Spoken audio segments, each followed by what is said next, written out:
You, like I mentioned with SpaceX, you give a lot of people hope, and a lot of people look up to you. Millions of people look up to you. If we think about young people in high school, maybe in college, what advice would you give to them about if they want to try to do something big in this world, they want to really have a big positive impact? What advice would you give them about their career, maybe about life in general? Try to be useful. Do things that are useful to your fellow human beings, to the world. It's very hard to be useful. Very hard. Are you contributing more than you consume? Can you try to have a positive net contribution to society? I think that's the thing to aim for.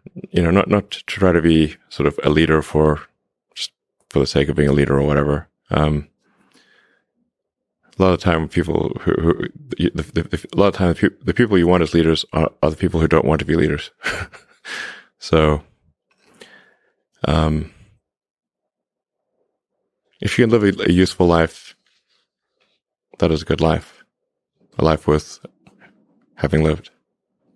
And like I said, I would encourage people to use the mental tools of physics and apply them broadly in life.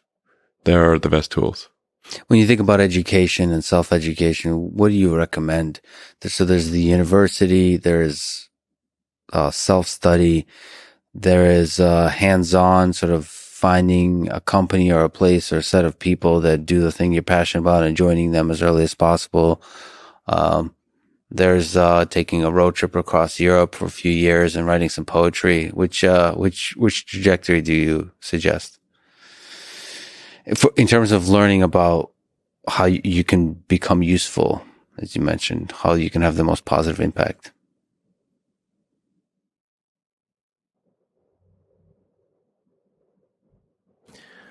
Well, I'd encourage people to read a lot of books. Just read, basically try to ingest as much information as you can, and try to also just develop a good general knowledge. So you at least have like a rough lay of the land of the knowledge landscape. Try to learn a little bit about a lot of things. Because you might not know what you're really interested in. How would you know what you're really interested in if you at least aren't doing a peripheral exploration broadly of the knowledge landscape? And talk to people from different walks of life and different industries and professions and skills and occupations. Just try learn as much as possible. Man's search for meaning. Isn't the whole thing a search for meaning?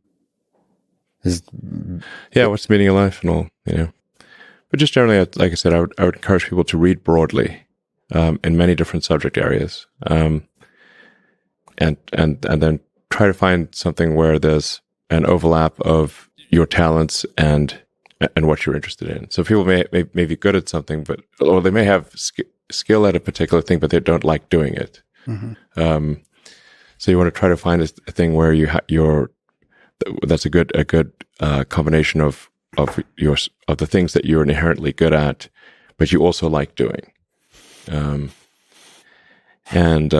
reading is a super fast shortcut to figure out where are you both good at it, you like doing it, and it will actually have positive impact. Well, you got to learn about things somehow. So reading a broad range, just really read it.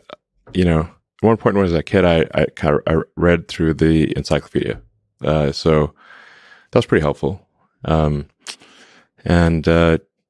all sorts of things I didn't even know existed. Well, lots, so obviously. And it's like as broad as it gets. Encyclopedias were digestible, I think,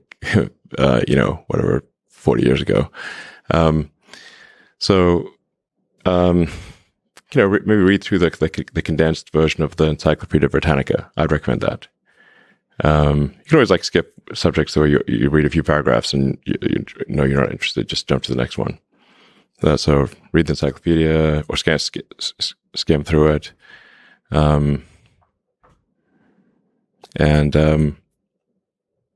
but I put a lot of stock and certainly have a lot of respect for someone who puts in an honest day's work to do useful things, and just generally to have like not a zero sum mindset, or a like have more of a grow the pie mindset. Like if you sort of say like when we see people like perhaps including some very smart people kind of taking an attitude of like doing things that seem like morally questionable, it's often because they have at a base sort of axiomatic level a zero sum mindset, and they, without realizing it, they don't realize they have a zero sum mindset, or at least they don't realize it consciously. And so if you have a zero sum mindset, then the only way to get ahead is by taking things from others. If it's like if the pie is fixed, then the only way to have more pie is to take someone else's pie. But this is false. Like obviously the pie has grown dramatically over time, the economic pie. So in reality, you can have so overuse this analogy. You can have there's a lot of pie. Yeah, pie is not fixed. Yes. So you really want to make sure you're not operating without realizing it from a zero sum mindset, where the only way to get ahead is to take things from others. Then that's going to result in you trying to take things from others, which is not good. It's much better to work on adding to the economic pie. Maybe, so creating, like I said, creating more than you consume, doing more than you, So that's a big deal. I think there's like a fair number of people in finance that do have a bit of a zero sum mindset. I mean, it's all walks of life. I've seen that. One of the reasons Rogan inspires me is he celebrates others a lot. There's not creating a constant competition. Like there's a scarcity of resources. And what happens when you celebrate others and you promote others, the ideas of others, it actually grows that pie. I mean, the resources become less scarce. Mm-hmm. And that applies in a lot of kinds of domains. It applies in academia, where a lot of people are very see some funding for academic research is zero sum. And it is not. If you celebrate each other, if you get everybody to be excited about AI, about physics, about mathematics, I think there'll be more and more funding, and I think everybody wins. Yeah, that applies, I think, broadly. Yeah, exactly.